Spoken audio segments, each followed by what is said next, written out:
Full garden this summer and you want to enjoy those things all year long, you're going to tell us how you can do that through canning, correct? Yes, Great to have you absolutely. here this morning. Thank you. Yeah, this is something that is so wonderful, and I think you and I were talking just very briefly before this that there's so many like local areas that still have canneries. There's not a whole lot. There are very few of them. But sometimes you're fortunate enough. I grew up in a town that had one, so I learned a little. So the majority of the people are going to have to learn to do it themselves. That's right. And they need to learn how to do it safely because young people especially want to preserve their own food, want to be healthy, and they'll get online and they'll just pick out anything that looks easy, and that's not always And if it's on the safe. internet, it's true, right? Oh, no. No, so you're going to help us today to make sure, because it's important. You want to be safe when you're doing this. The University of Tennessee provides research-based information through USDA, years of research, so we know what's going to keep you safe. Right. All right, so talk to me about this today. You have a variety of cans. You have some beautiful ones. There's all sorts, right? But some may be more decorative, correct? Exactly. Okay. And this year especially, I went out and did some shopping. You know, usually we tell people if they get a jar that says the word Mason embossed on it, you really can't see that.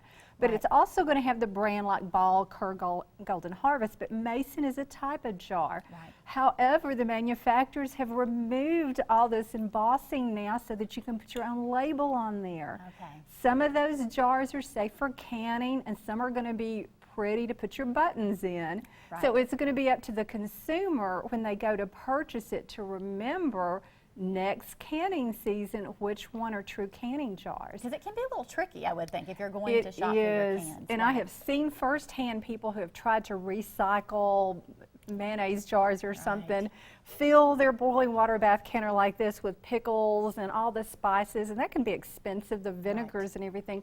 Boil it, get ready to pull them out, and the bottom of the jars stay in the can, and all the little pickles are swimming around in there.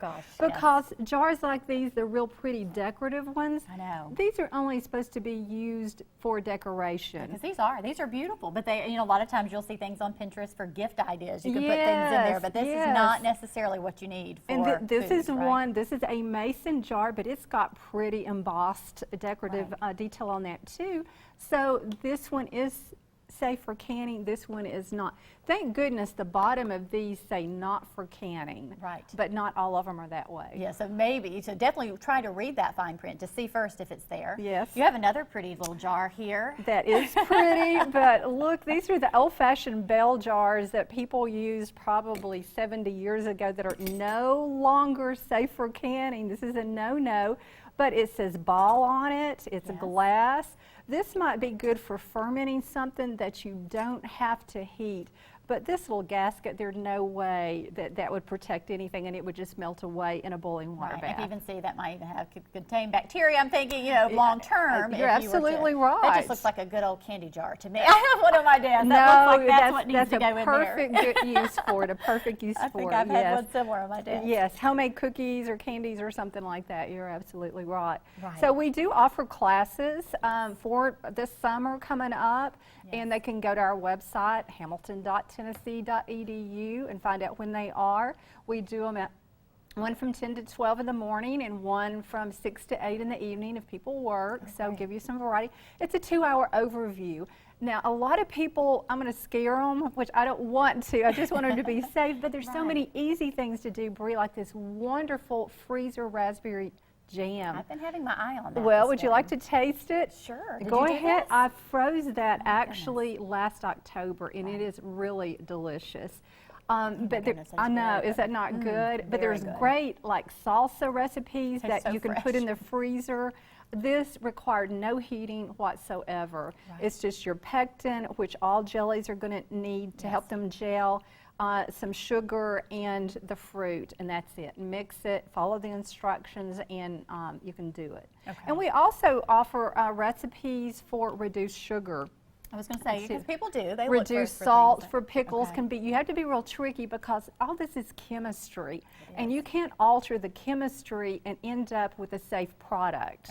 You have to follow the guidelines of people that have researched it out and studied it for years. And recipes are key. I know my mother, I tend to be one of those cooks that, a pinch of this, but it is especially important. Like you said, when you're using maybe a sugar alternative, that people when you might come to wanna do. canning, it has to be exact. Right. Yeah. So you got to yeah. follow that recipe. I can't wing this, right? Right. And again, that's why you're saying. And even in jars now, you have to be careful because these are freezer jars, Right. and they're going to have a little label on here that are saying freezer safe. Right. But and that way, they're not going to break when they're in the freezer. Because I Right. don't know about you, but my freezer's not the most organized in the world, and I'm going to be pulling my jelly out to get to my meat or something. So.